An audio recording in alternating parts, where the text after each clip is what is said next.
So in January, you posted a couple Instagram things that sort of implied that Tupac was alive and in Malaysia. Yeah. And also, I think you said some things maybe last year as well. And of course, that, a lot of, I'm curious, what was that? I already know, trust me, because when I said it, the whole world stopped moving. Like, everybody's like, what's going on?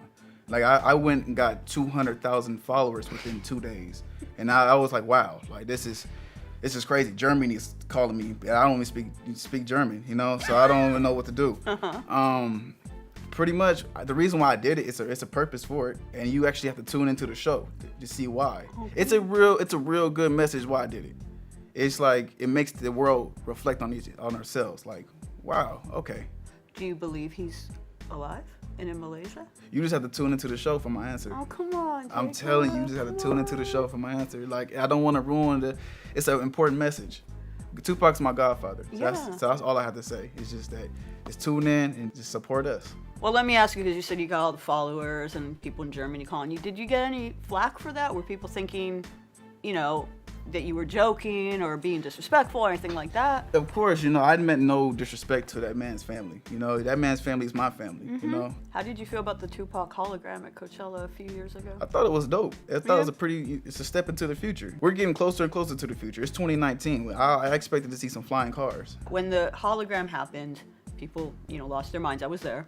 And in general, people just really, want to believe that the man is alive. That he's alive. Do you have any thoughts on why, almost 25 years later, people, why his legacy is as strong as ever? Oh, it's his lyrics. His lyrics change people. It's what he stood for.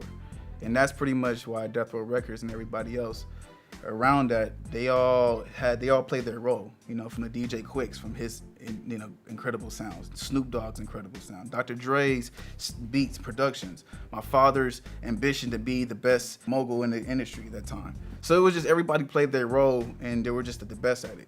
My father told me that Tupac never left the studio, never. And I believe it, because he has so many songs that you could drop an album today of his. Mm-hmm. And I know people are expecting new music of his too.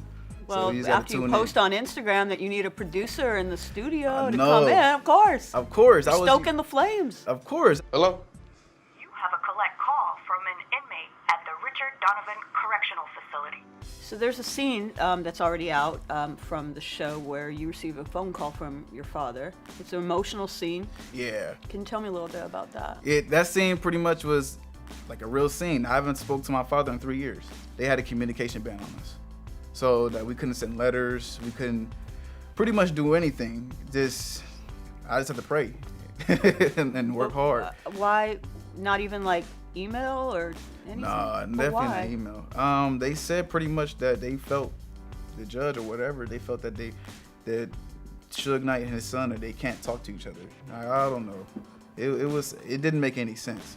So when you got that phone call, can you describe to me like what was going through your head or your heart? Like, must have been very intense for you. I have all these cameras around me, and my father's just the first time I'm calling my father. My father's calling me, and I don't know. I just hope that he's happy, because he's real private. This is the first time that we actually opened up. Mm-hmm. Like, this is the first time that people will see Suge Knight and see the inside of his family. What is he like? What kind of father was he like?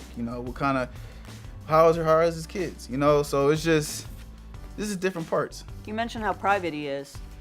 How did that phone call that's in the show come about? Did he have to be talked into it a bit? It's a big step for him to be in a reality show. Oh yeah, it was all pretty much like, hey Suge Knight, we have your son. We're doing this. Is it okay? And he's like, anything to support my son, let's do it. So that's a good dad right there. What was it like growing up with him? It was the life. Like I think of it like this. We're in 2019. 10 years ago, everybody pretty much is pretty mad at us. Everybody was like, oh, Suge Knight, he's bad. Mm-hmm. 10 years before that, we ran the city. Everybody loved my father. He helped a lot of people in the music industry. So it's just, growing up, I witnessed a lot of greatness. I witnessed my father give back to the community. I witnessed my father employ jobs. Mm-hmm. That's really my idol to this day. He played for the Los Angeles Rams, and we have the Los Angeles Rams today. Like, everything is just working how it's just working for the best of us. What would you say is the biggest misconception about him? Because there's a lot, you know. He has a reputation, not always a good one. What do you? And I know it's really important for you to clear that stuff up. Yeah, that's part of my, you know, my job, what I do. The biggest misconception could be that he's feared, you know, and really, and in reality, he's just a protector. That's how I like to put it. You know, he's a real good friend. He's a real genuine guy.